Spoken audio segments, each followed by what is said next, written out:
This was the moment I had been waiting for, the moment Carol and I had fantasized about. I delivered the lines with a quiet, devastating precision. It means I have a 2-year waiting list. It means I've hired 3 of the best teachers in town, 2 of whom used to work at Covington. It means I'm providing a service that people value, and they're willing to wait for it. The silence on her end of the line was so complete I thought she might have hung up. I could almost see her standing in her pristine beige living room, her mind struggling to process this new reality. Her irrelevant, unreliable mother was not only successful, but was directly responsible for the chaos she was now undoubtedly experiencing. Because the exodus was in full swing, Maria had told me that Covington was in a death spiral. With half their best staff gone, the quality of care had plummeted. The parent-teacher ratios were now dangerously high. They were trying to fill the gaps with inexperienced temporary staff. Parents were noticing. The whispers had turned into a roar. The exclusive academy was starting to look like a sham. Wealthy parents might pay for a brand, but they will not tolerate substandard care for their children. More and more of them were pulling their kids out, willing to hire private nannies or patch together other solutions while they sat on my waiting list. Allison's desperate countermove came about a week later. She tried to go on the offensive. A series of anonymous negative reviews for Grandma's Place suddenly appeared on a local parenting forum. They were clumsy and transparently fake. They claimed the facility was unclean, that the owner was old and frail, and that there was no educational structure. It was so obviously Allison's handiwork. The language was hers, no structure. It backfired spectacularly. My army of loyal parents descended on the forum like a swarm of protective hornets. Dozens of them posted glowing, detailed, passionate defenses of Grandma's Place. They posted pictures of the sparkling clean playroom. They wrote about my energy and my hands-on approach. They praised our play-based learning philosophy. Brenda wrote a post that went viral in our small community. I trust Angela with my child's life. She's not just a daycare provider, she's the heart of our neighborhood. The person posting these lies should be ashamed of themselves. The anonymous reviews were downvoted into oblivion and eventually removed by the site moderator. Allison's little smear campaign had only served to give me a fresh wave of free, positive publicity. It was a beautiful thing to watch. She had tried to fight me on her terms with sneaky online negativity, and my community had fought back with genuine, heartfelt truth. The final act of her desperation was even more pathetic. She tried to leverage the children. She sent me a text with a picture of Maya looking sad. The text read, "Maya misses you. She keeps asking for Grandma Angie's cookies.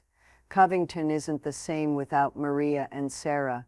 It was such a transparent, manipulative ploy, using my love for my grandchild as a tool to get to me. The old Angela would have melted. The old Angela would have been on the phone in a second, offering to do anything to see that sad little face smile again. But I was not the old Angela. I had been forged in the fire of her dismissal, and I had come out stronger, harder, and much, much smarter. I waited a full day to respond. Then I texted back a single polite and utterly impenetrable sentence. "I hope she feels better soon. They're always welcome to come for a visit on a Sunday afternoon, if you'd like to schedule a time." I had taken back control. I was no longer on call. I was now available by appointment only. The power had well and truly shifted. Her exclusive center was failing, her reputation was in tatters, and her mother was the most successful in-demand businesswoman in her field. She was out of moves. The only thing left was the checkmate. The confrontation, when it finally came, was not the screaming match I might have once imagined. It was something far more satisfying, a quiet, desperate surrender. It happened on a rainy Tuesday afternoon, almost a year to the day since she had fired me. The doorbell rang, and I saw her through the peephole standing on my porch, huddled under a small umbrella. She looked diminished. Her usual power suit was slightly rumpled, and there were dark circles under her eyes. She wasn't the formidable career woman who had dismissed me over the phone. She was just a tired, defeated woman standing in the rain. I opened the door. "Allison," I said. My voice was even betraying none of the swirling emotions inside me. "Mom," she began, her voice cracking. Can I come in?" I stepped aside and let her into the entryway. From the playroom she could hear the sound of children's happy chatter and Linda reading a story. The house smelled of warm bread and cinnamon. It was the scent of everything she had thrown away. We stood in the hallway, the awkward silence stretching between us. She looked around at the framed license on the wall, the colorful children's artwork proudly displayed. She was seeing my new world for the first time, and the reality of it seemed to be crashing down on her.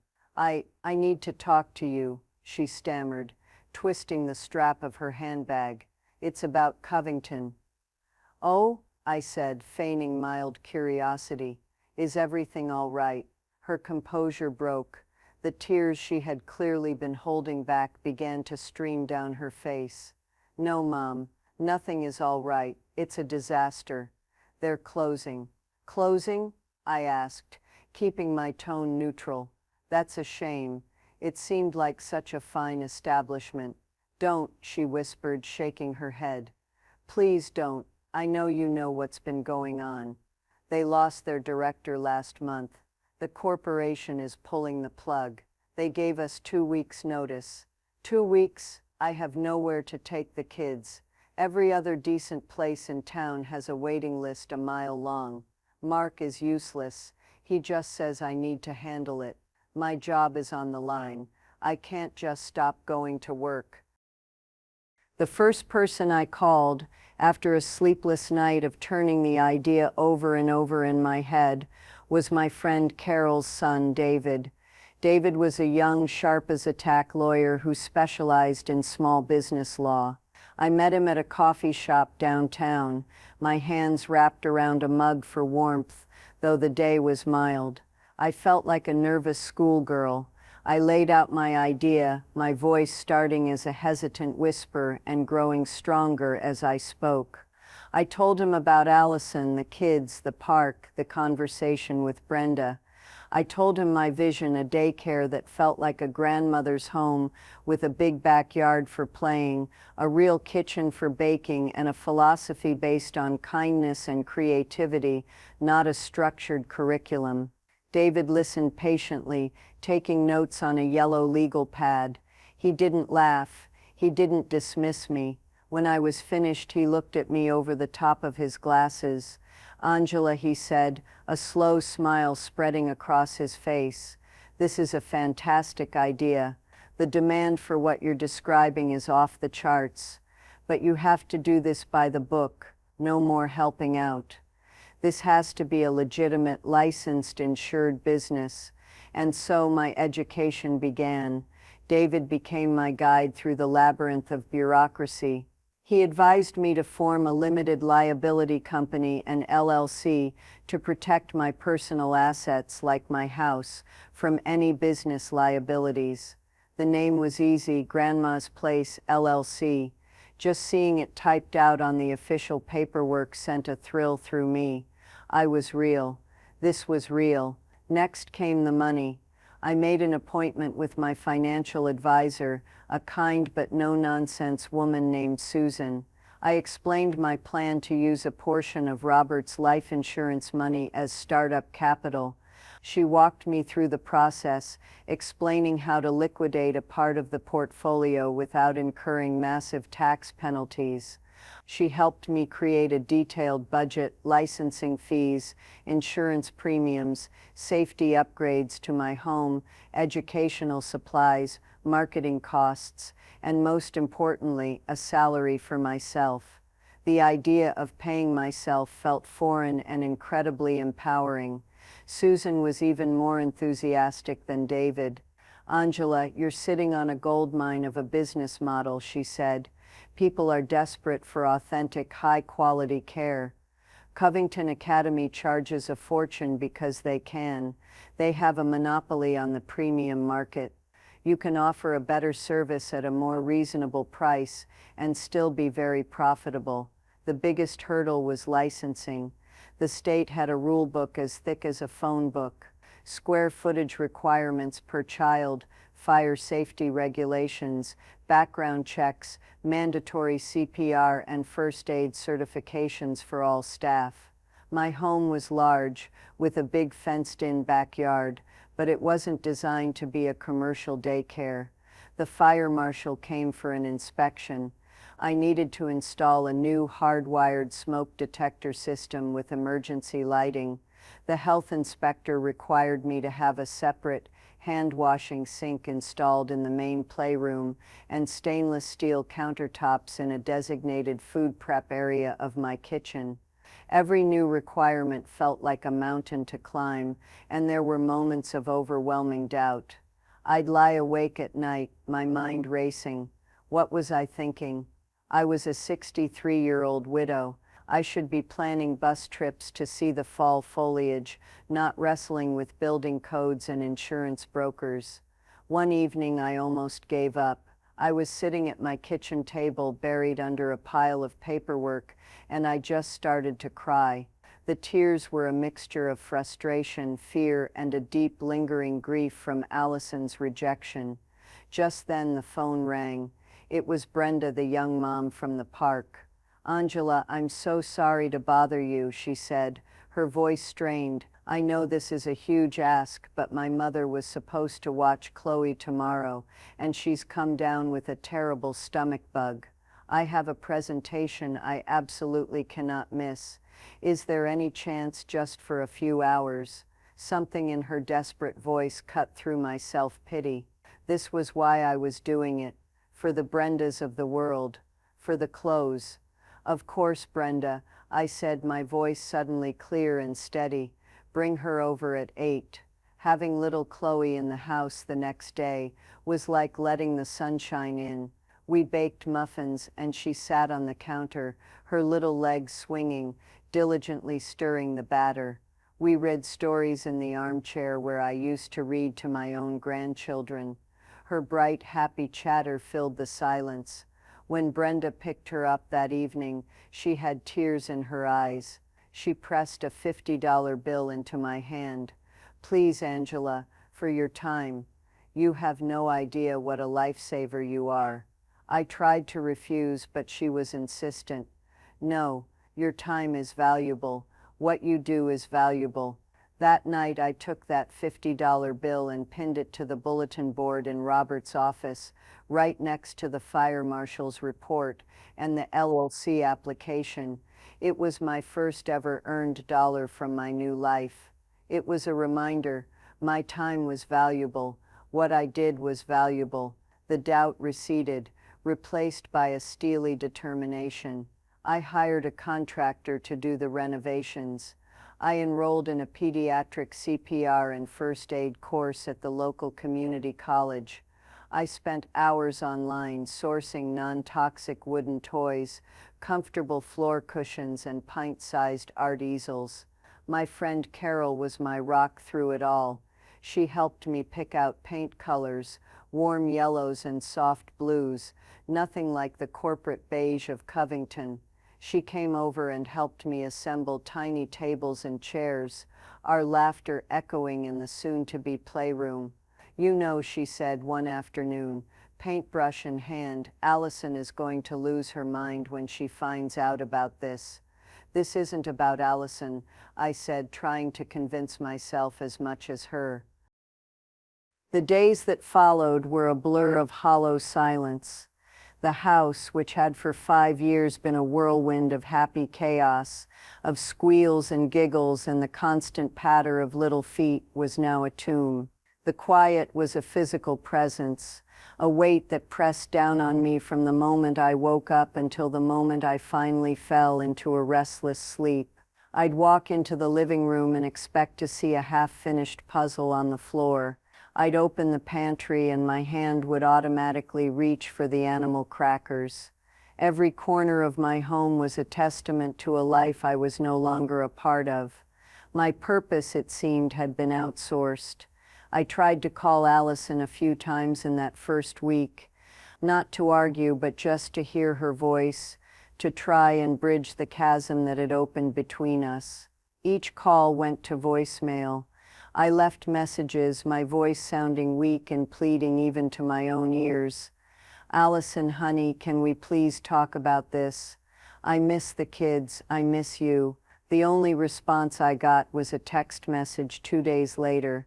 "Mom, I'm really busy. The kids are fine, they love Covington. They have a structured curriculum there. It's for the best. A structured curriculum." The words were a slap in the face. What did she think we had been doing for 5 years? We had our own curriculum. We had advanced mud pie engineering in the backyard. We had literary studies in the form of endless Dr. Seuss books read in funny voices until we were all breathless with laughter. We had culinary arts, which mostly involved getting more flour on the floor than in the bowl, but ended with delicious lopsided cookies. I had taught Leo to tie his shoes. I had helped Maya learn her letters. I had held Sam's hands for his first wobbly steps. But none of that counted, apparently. It wasn't structured. It wasn't billable. It was just love. And in Allison's world that had no value, my best friend Carol was furious on my behalf. We sat at my kitchen table, the one where my grandchildren had finger-painted and eaten countless bowls of macaroni and cheese, and she just shook her head, her lips pressed into a thin, angry line. "I've been telling you for years, Angela," she said, her voice gentle but firm. "She's been taking advantage of you. You've been her doormat. She's my daughter, Carol." I whispered, staring into my cold cup of tea. "And they're my grandchildren. Being your daughter doesn't give her the right to treat you like an unpaid servant," she retorted. "She didn't even ask you about your appointment. She just assumed it was irrelevant, that you were irrelevant." Carol was right, of course. She'd seen it all. I remembered a particularly painful moment a couple of years back. It was Carol's 60th birthday, a huge milestone. She was having a big party, a catered affair she'd been planning for months. My dress was laid out on the bed. Robert's favorite picture of us was in a new frame for her gift table, and I was so excited to celebrate with her. Then, an hour before I was supposed to leave, my phone rang. It was a frantic Allison. Her regular weekend sitter had food poisoning. Mark was out of town on a business retreat, which I later found out was a golf trip with his college buddies. She had a non-refundable weekend spa trip booked with her friends. "Mom, you're a lifesaver. I don't know what I'd do without you," she'd chirped, already assuming my answer. I remember standing there, my heart sinking, looking at my party dress. I tried to explain. "Allison, it's Carol's 60th birthday party. I can't miss it." The guilt trip was instantaneous and expertly delivered. "Oh, I see. Wow. I guess my sanity isn't as important as a party. The kids have been so excited for me to go. I've been so stressed. But if you can't, you can't. I'll just cancel. The girls will be so disappointed in me." And like a fool, I caved. I always caved. I called Carol, my voice thick with shame, and made my excuses. I spent that weekend chasing after 2 toddlers while Allison posted pictures of herself in a fluffy robe, holding a champagne flute with the caption #best weekend ever #much needed. When she picked the kids up on Sunday evening, she breezed in, handed me a cheap box of chocolates from the spa's gift shop, and said, "Thanks, Mom, you're the best." No real apology, no acknowledgement of what I had sacrificed. The chocolates sat in my pantry for a year before I finally threw them out. My late husband, Robert, was part of the reason I'd let it go on for so long. He had adored Allison. She was his little girl, and he could never see any fault in her.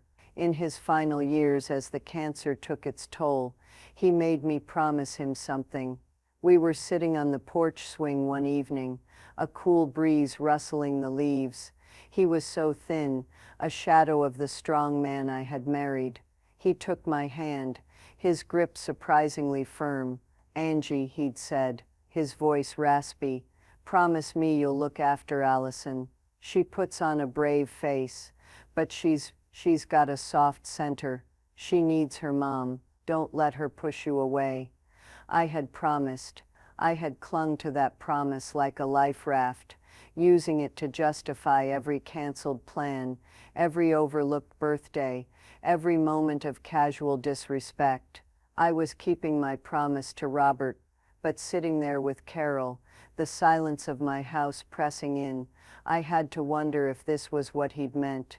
Would he have wanted me to be a ghost in my own life, erased and dismissed by the very person he'd asked me to protect? I don't think so. Robert loved me.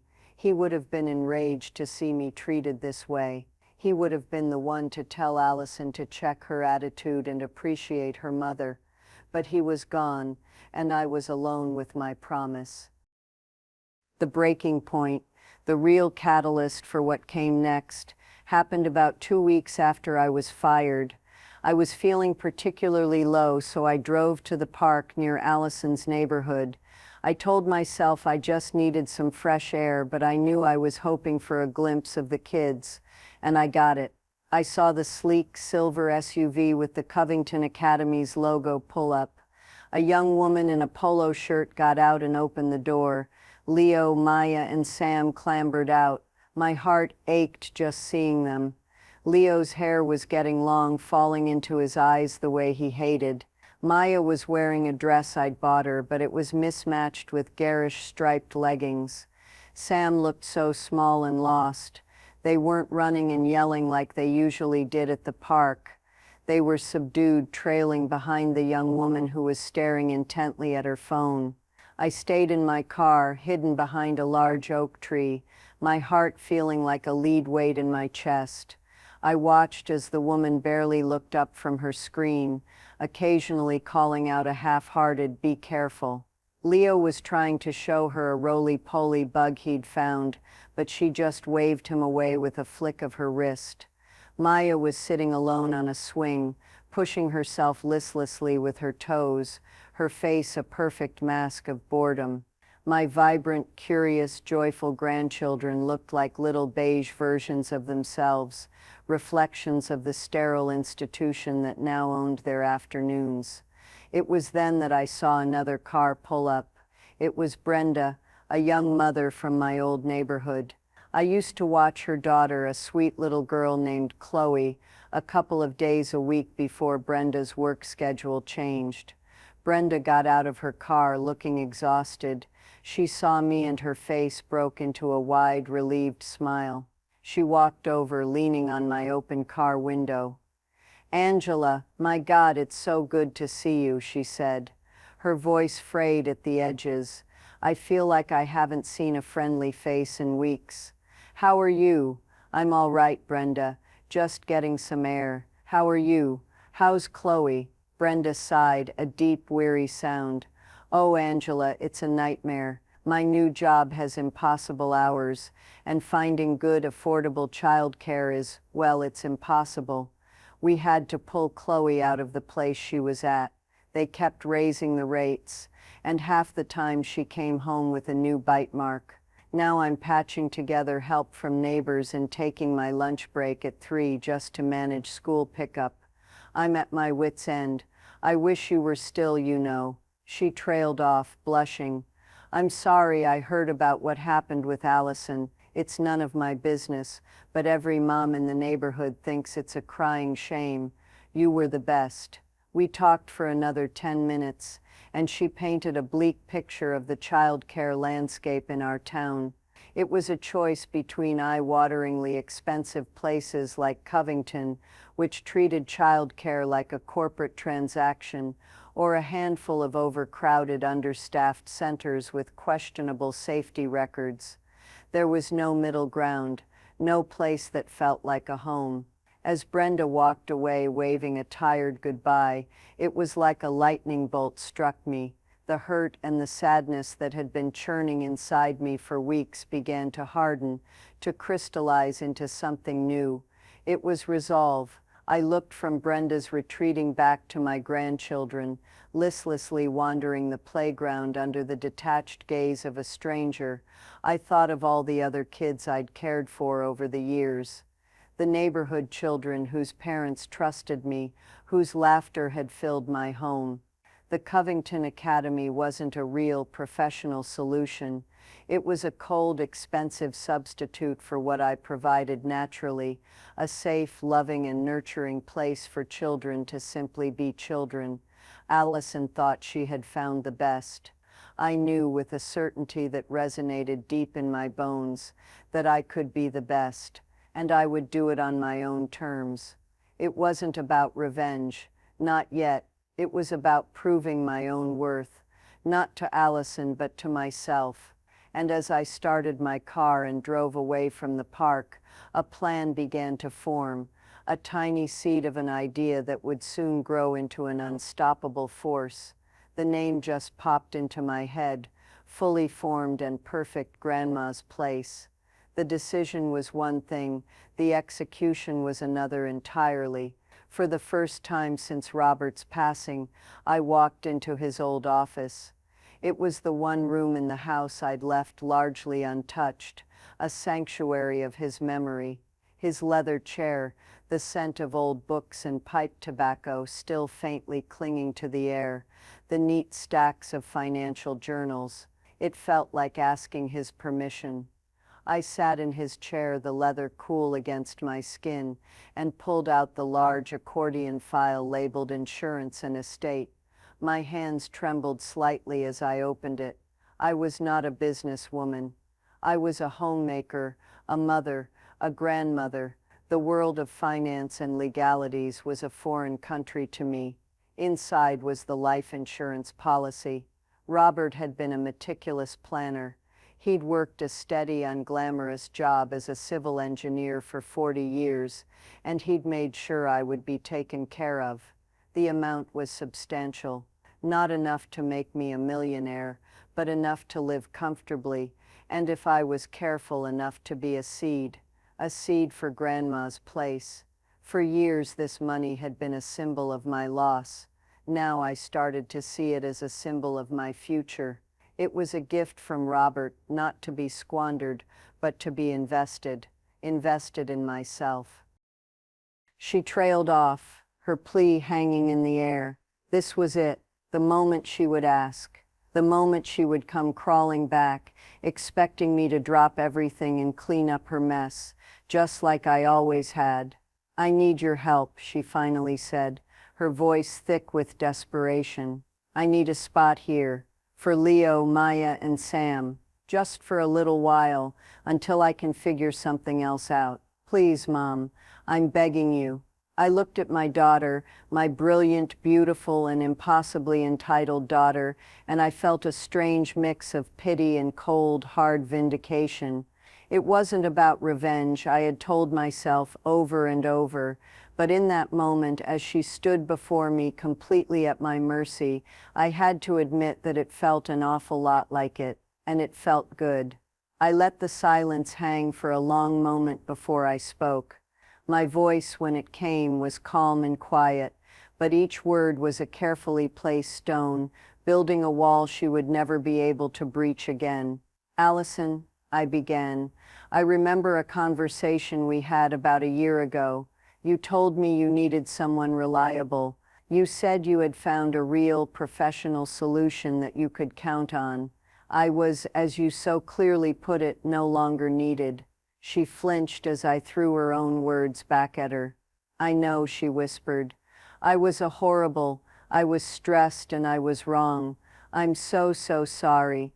"I'm sure you are," I said, my voice devoid of warmth. "You're sorry now that your professional solution has evaporated and you're in a bind, but your apology doesn't change the facts. Grandma's Place is a business, Allison. a business I built from the ground up after you made it painfully clear that my time and my love had no value to you. It is a professional solution, and it's fully booked."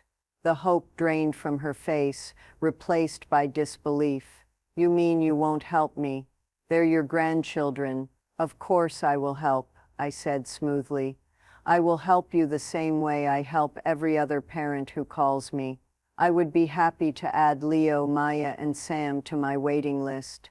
I believe the current wait time is approximately 24 months. I'll just need you to fill out the application forms and pay the non-refundable registration fee, just like everyone else." She stared at me, her mouth slightly agape. She was seeing the new me for the first time. Not the doormat, not the on-call servant. She was seeing Angela, the business owner, the one who sets the terms. 2 years, she sputtered.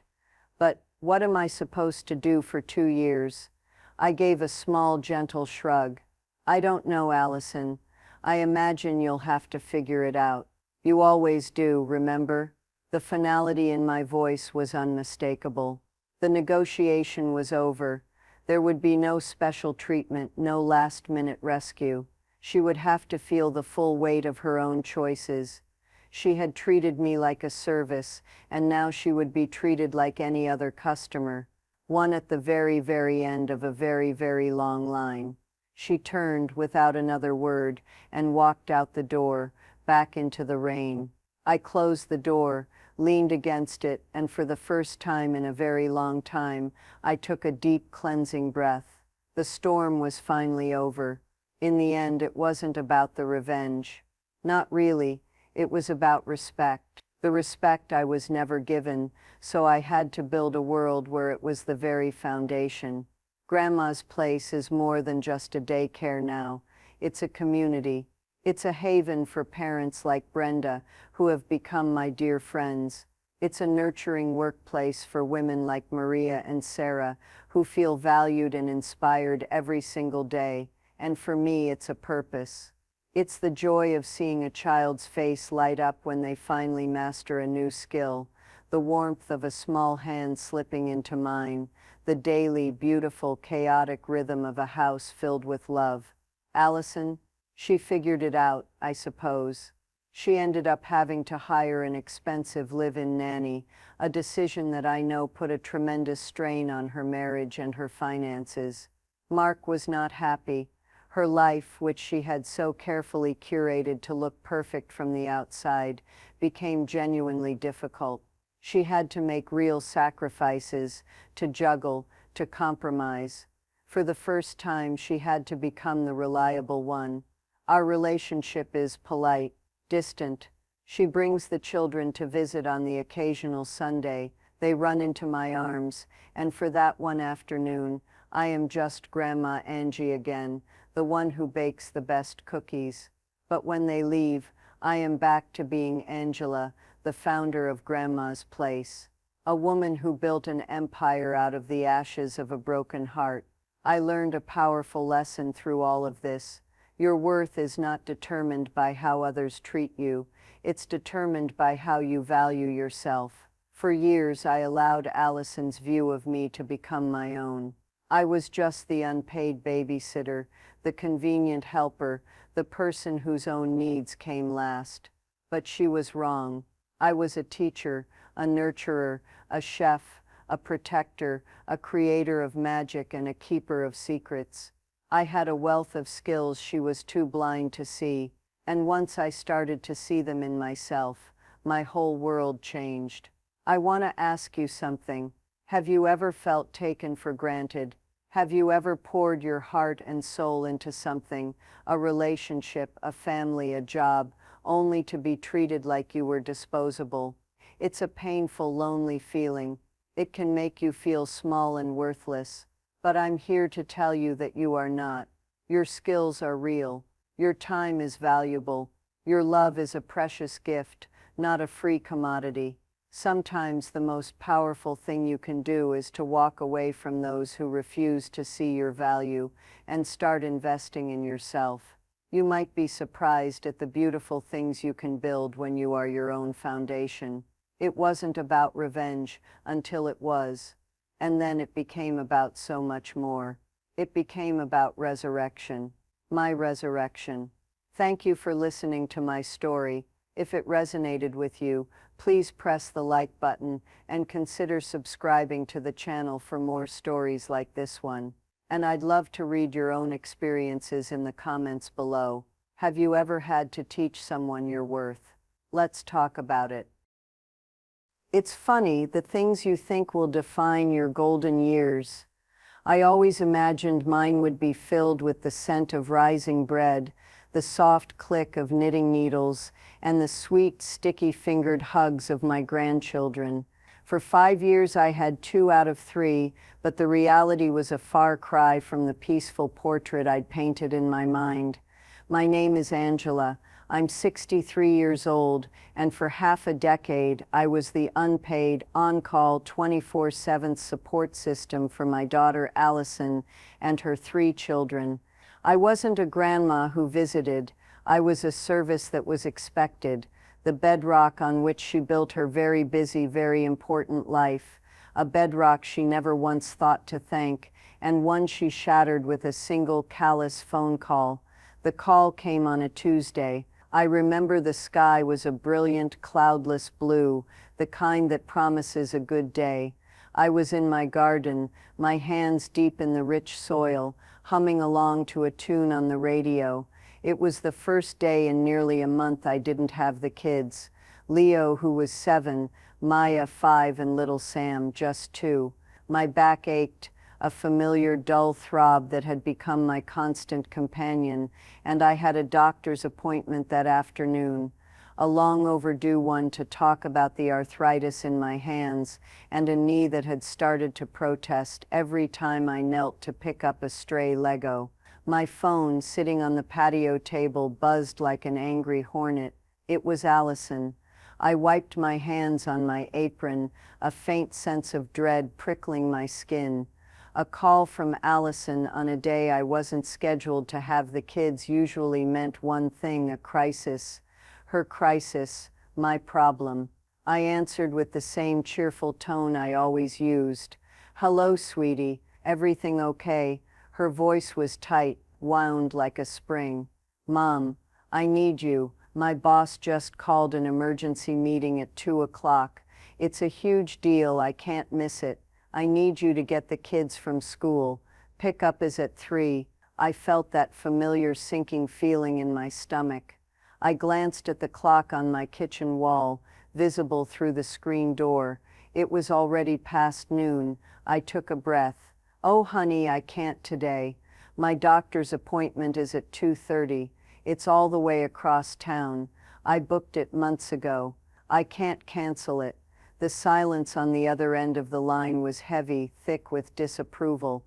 I could practically hear her frowning. "A doctor's appointment? For what?" "It's just a checkup, Allison. For my arthritis. It's been getting worse. I really need to go." Her sigh was a gust of pure impatience. "A checkup? Mom, this is my career.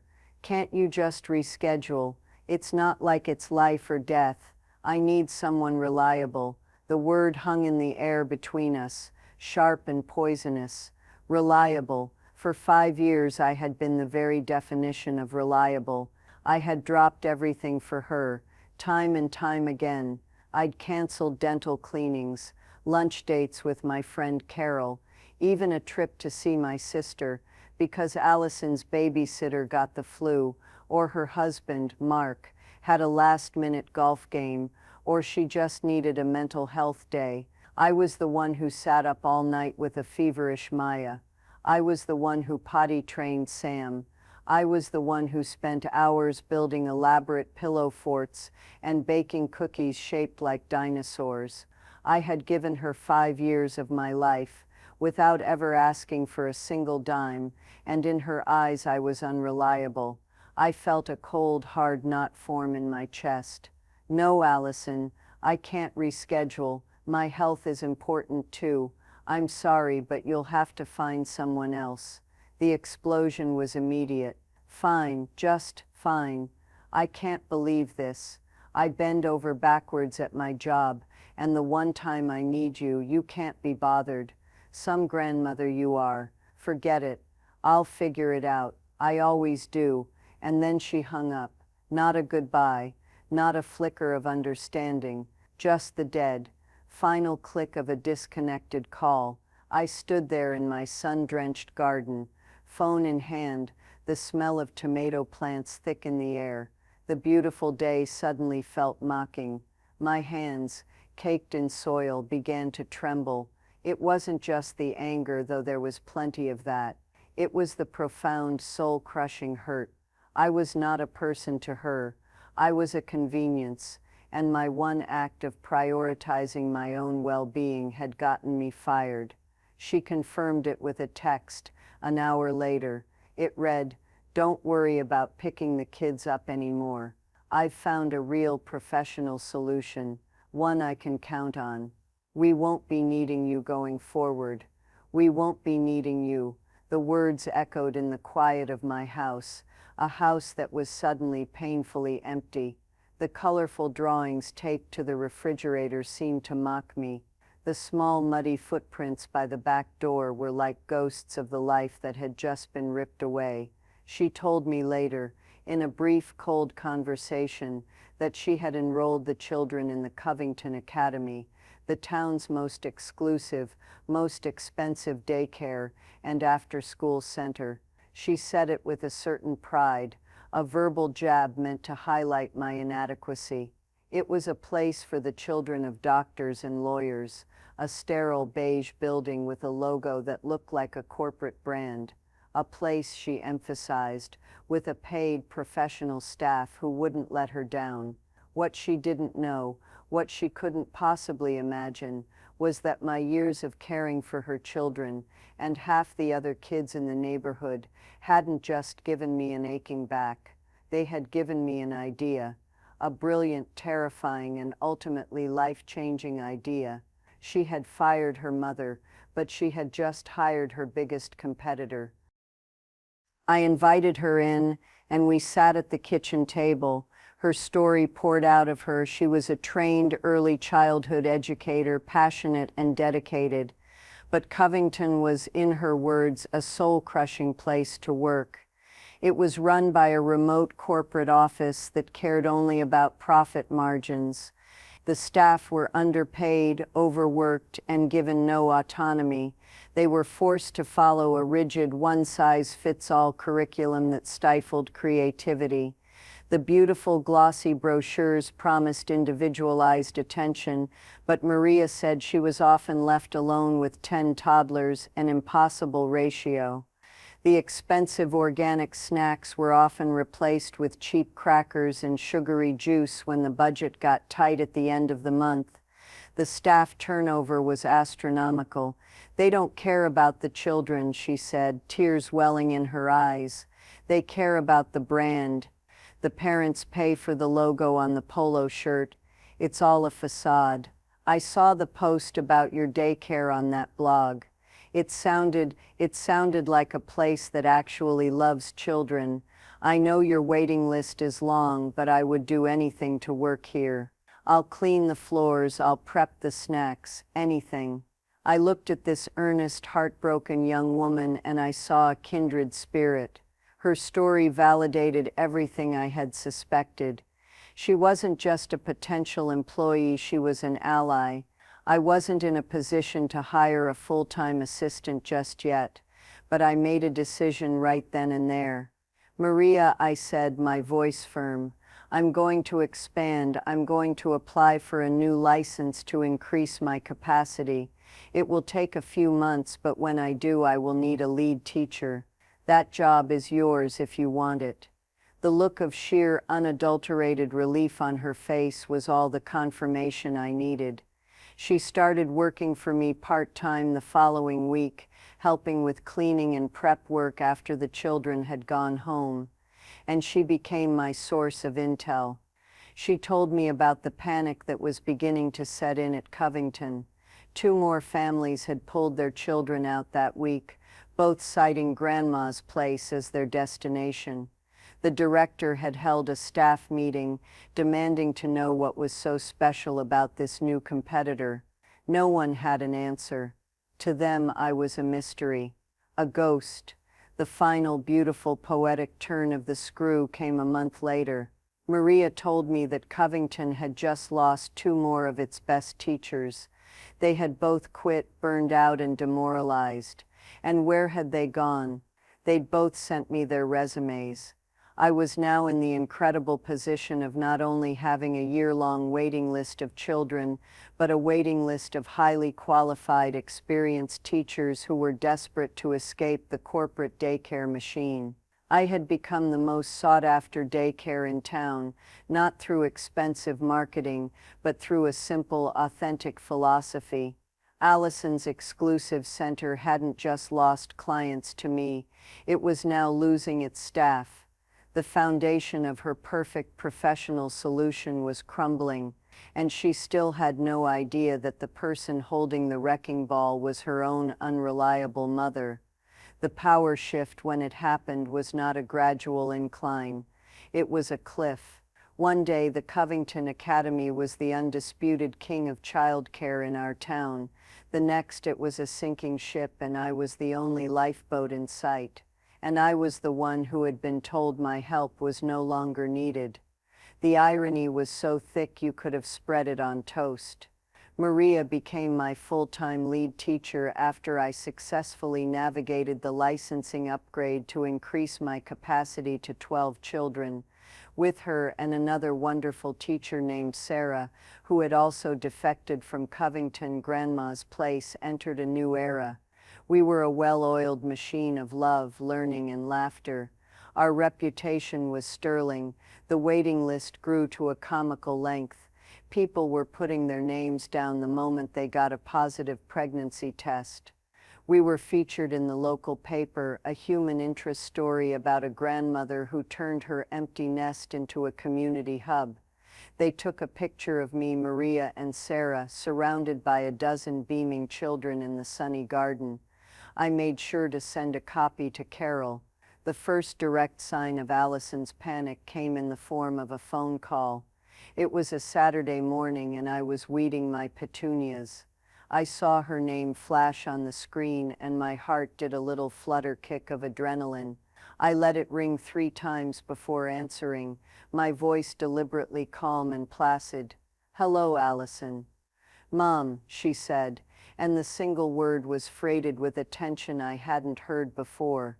It wasn't anger, it was something closer to bewilderment. "Mom, I saw the article in the paper." I waited.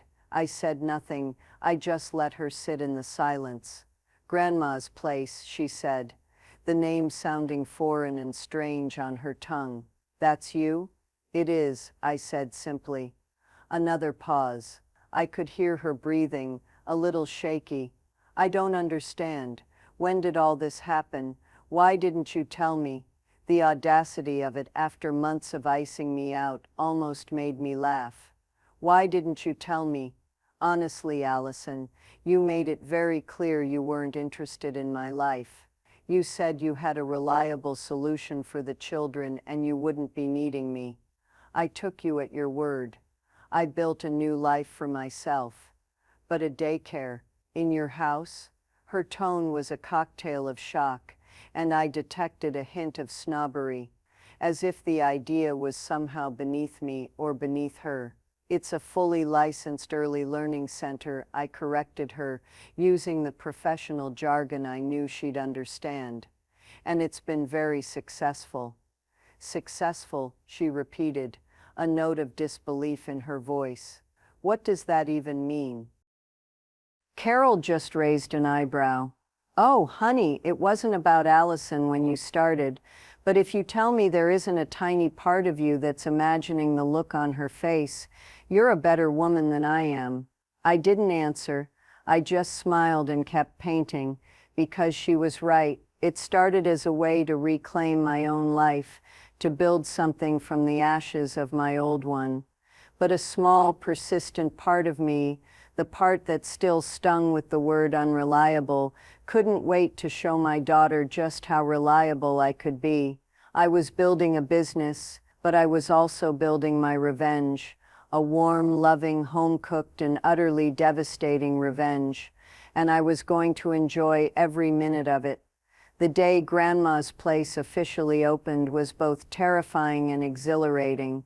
The renovations were complete. The paint was dry, the smell of sawdust replaced by the scent of freshly baked oatmeal cookies. The playroom was bright and welcoming, filled with sunlight that streamed through the big bay window overlooking the garden. The stainless steel food prep area in my kitchen gleamed. My license from the state was framed and hung proudly by the front door.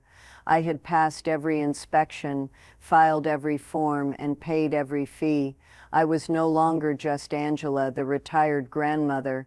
I was Angela, the owner and operator of Grandma's Place, LLC. My first clients were Brenda and her daughter, Chloe. Brenda had been my unofficial marketing department.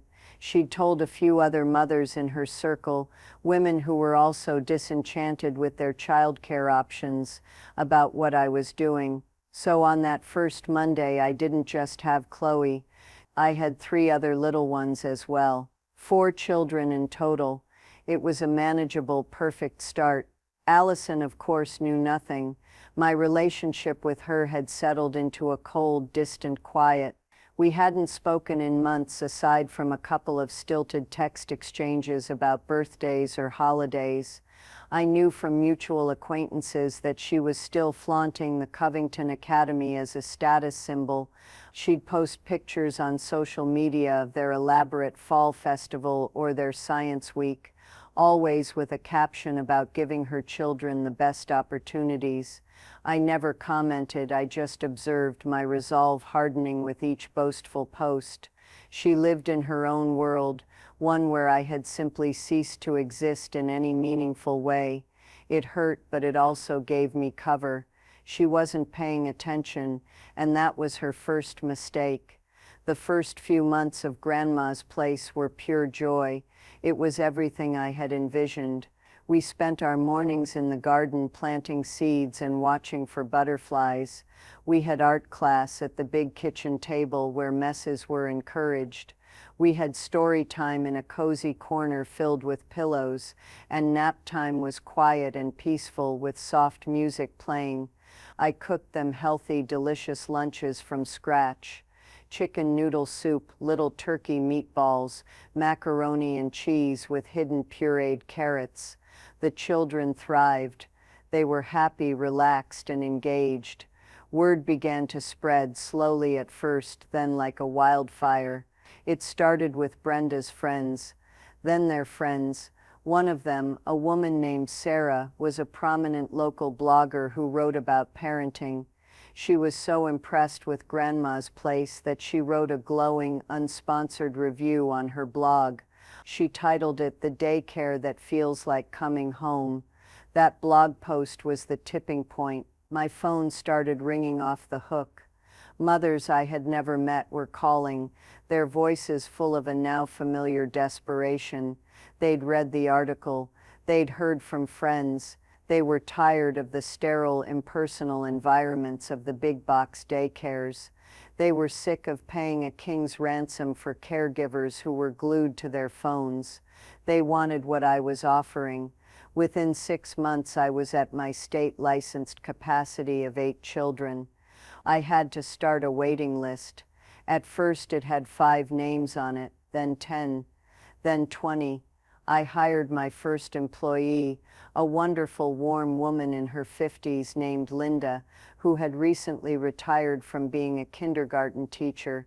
She shared my philosophy completely. We were a team. The first inkling I had that my little venture was making waves in Allison's world came from Carol. She'd run into one of Allison's friends, another mother from the Covington Academy, at the grocery store. "You will not believe what I heard," Carol said, her voice giddy with schadenfreude over the phone later that day. "Apparently there's a new daycare in town that everyone is buzzing about." This woman, Jennifer, was going on and on about how exclusive it is with a year-long waiting list. She said it's called Grandma's Place. She had no idea it was you. The best part, she said to Carol, I heard it's so much better than Covington, and half the price. I laughed, a real deep belly laugh. So the whispers had started. Allison still hadn't made the connection. In her mind, her mother was a retired old woman who sat at home, probably still pining for the grandchildren who had moved on to bigger and better things. The thought that I could be the architect of this new, buzzed-about establishment was so far outside her realm of possibility that it simply didn't occur to her. The silent takeover escalated when Maria came into my life. One afternoon, a young woman knocked on my door. She looked to be in her late 20s, her face pale and her eyes shadowed with exhaustion. Are you Angela? She asked timidly. I am, I said, smiling. Can I help you? My name is Maria, she said, her voice barely a whisper. I work at the Covington Academy. Or I used to. I quit this morning. I heard you might be looking for help.